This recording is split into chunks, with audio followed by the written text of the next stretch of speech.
Some years ago, Bono was inducting Bruce Springsteen into the Rock and Roll Hall of Fame, and he said words to the effect of credibility, you couldn't have more than Bruce Springsteen unless you were dead. Well, I guess you couldn't have less credibility than me. I'm going to share with you a brief story of historical contemporary fiction. Um, it deals with some people that are famous and loved. People like Bruce Springsteen and Oprah Winfrey, Barack Obama. It contains a lot of supposition and conjecture and also a lot of truth.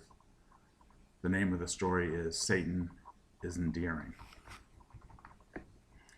Bruce Springsteen walked over to the large American flag, unzipped his jeans, and urinated on it. Annie Leibovitz was clicking away. As the official photographer for the Rolling Stones' 1974 tour, where drugs and raped children were ubiquitous, this wasn't very surprising to her. This incident provided the cover of his upcoming album that propelled him to the iconic popularity that would prompt Ronald Reagan to invoke his name in a New Jersey re-election campaign stop. Bruce Springsteen promptly renounced the president. It was not so much political as it was a clash of good versus evil.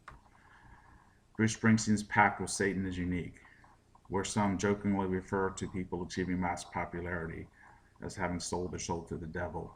Bruce Springsteen is worshipped as a deity because of the pact. The devil appeared like Jesus, through the steam in the street, showing me a hand I knew even the cops couldn't beat. As a self-deprecating, humble rock star, he ascended. He was discovered by John Hammond, the same man who discovered Bob Dylan, who owned up to his own satanic bargain in the 60 Minutes interview. Within just a few years from selling his soul, Bruce Springsteen was on the cover of Time and Newsweek simultaneously, while still an unknown. Jay Cox, who Bruce Springsteen would occasionally dedicate songs to, was involved in a Time cover story, while Maureen Orth provided the Newsweek cover story. The satanic forces of Orth in the Bruce Springsteen camp would strike Orth's husband during Barack Obama's 2008 campaign. Tim Russert, a truly decent man, was not going to let Barack Obama get past scrutiny of his ties to domestic terrorism and meet the press. Russert, himself a huge Bruce Springsteen fan, was eliminated. Heart attack with witnesses. Satan is endearing. Many powerful people are antichrists, not just Bruce Springsteen and Barack Obama. It was in Chicago in 1986 that a popular talk show host was preparing to go national. Oprah Winfrey had a combination of a Maury Povich, Jerry Springer exploitation show. Her goal to ingratiate and ultimately control American society, especially white America, Satan is a racist, started with her aha moment of a kinder, gentler, altruistic, multi-billionaire mogul, Oprah, that is loved today. But the intriguing part is how can truly evil people seem so nice and sincere? In the winter of 1986, there was groundbreaking research taking place at the National Institute of Mental Health in Bethesda, Maryland. A doctor and Satanist by the name of Emil Risby was in charge of a subject who was being experimented on. Cerebral spinal fluid garnered through a lumbar puncture has transferable genetic characteristics.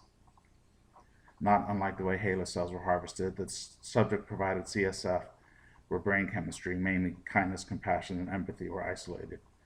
This CSF was infused into select antichrists, including Oprah Winfrey and Barack Obama. Dr. Risby performed a second lumbar puncture on the subject days after extracting his brain chemistry. Roy Cohn, famous for being the epitome of evil, was being treated for AIDS, a floor above. The kind, compassionate subject was infused with the spinal fluid from Roy Cohn and subsequently went crazy, spewing profanity, punching a nurse, ending up in restraints. While Satan is a racist, Satan is also a traitor.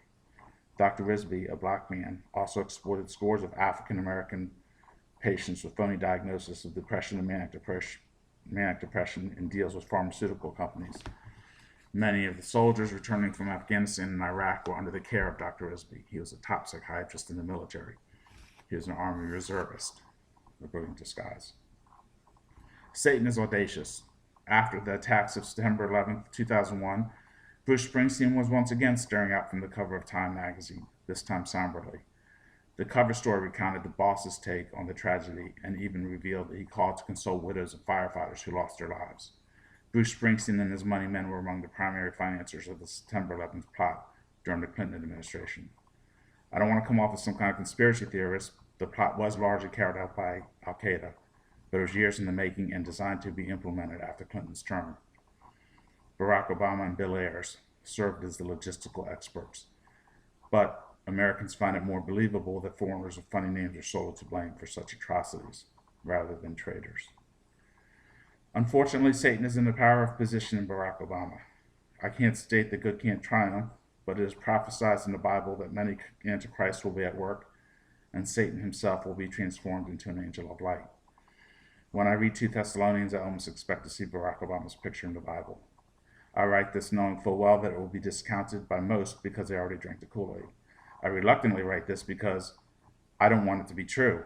Obama took out Andrew Breitbart. Breitbart naively announced that he had incriminating footage of Barack Obama, so he died of natural causes on the day that he was supposed to release the first tape. Fox News released an innocuous video of Barack Obama introducing a radical professor at Harvard. Sean Hannity proclaimed it to be the vetting of Obama. No, the actual tapes of Obama and Bill Ayers and True Radicals is what Breitbart had in store for us. Bruce Springsteen lectures recently about the death penalty at concert stops. Satan's political objective: set mass murderers free. In 1984, there was a 2020 segment on Bruce Springsteen highlighting his charitable work on his concert tour. He was working with local food banks at every stop. I sat in my living room mesmerized. Here was a nice guy who finished first. The piece was narrated by Hugh Downs and was called The Conscience of Rock and Roll. Sometime later, I saw Ron Kovic on TV talking about how Bruce Springsteen gave him a copy of Darkness on the Edge of Town, on which he wrote, "If this record does half as much for you as Born on the 4th of July has done for me," well, words to that effect. Ron was beaming. No one has exploited and betrayed Vietnam veterans more than Bruce Springsteen. Satan is a coward who needs to hide in disguises, albeit brilliant disguises. So Bruce Springsteen continues to be a good guy as he headlines an Amnesty International tour talking about the Declaration of Human Rights. Just as people were fooled by Obama and Oprah, I get it. Someone once said, sincerity, once you can fake that, you have it made. How does Satan win? By undermining faith in God. The following way prophesied in the Bible: Catholic priests molesting children. Catholics are supposed to be the Navy SEALs of religion, the ultimate defense against Satan. In The Exorcist, it was a Catholic priest, the cross and holy water that was used to repel Satan.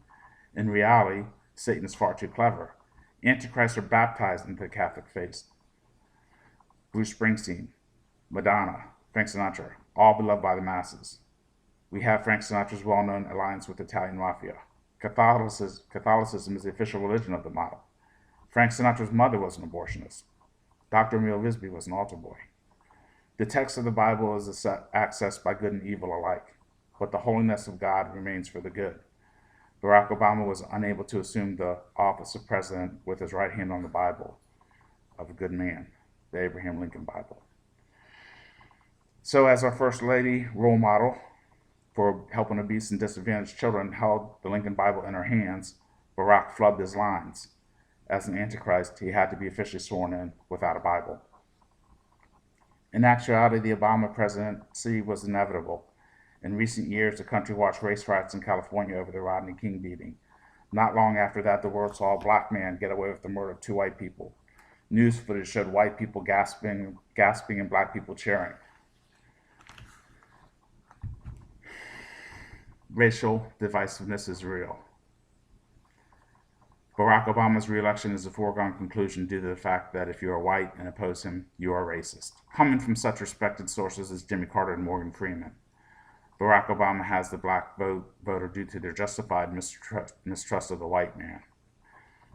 Everyone else because he has taken the form of a messiah, whether you can admit it or not.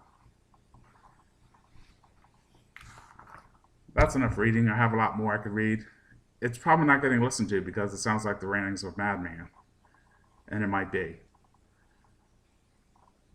But we're at a dangerous point in our world. And I'm at a dangerous point in my life. And what I said is largely true. And there is supposition. There is conjecture. I wasn't there for everything. I don't have all the answers. Unfortunately, I have enough clarity and vision to see what is happening. And what's happening is very dangerous. I'll be making a couple more videos, and I'll tell you more about myself and why I'm so uncredible. Certainly not incredible, but why I don't have credibility. And I don't. But for now, I'm going to leave you with the fact that whatever your political view, whatever your outlook, whatever your race, whatever your religious denomination, ethnicity, anything, there are good and there are bad people of every color, of every race. If you're a good person, take heed to what I've read so far. I was fooled. A lot of us are fooled. But I'm not fooled anymore. And I'm going to leave you with that. This is the most important thing I've ever done in my life. Goodbye.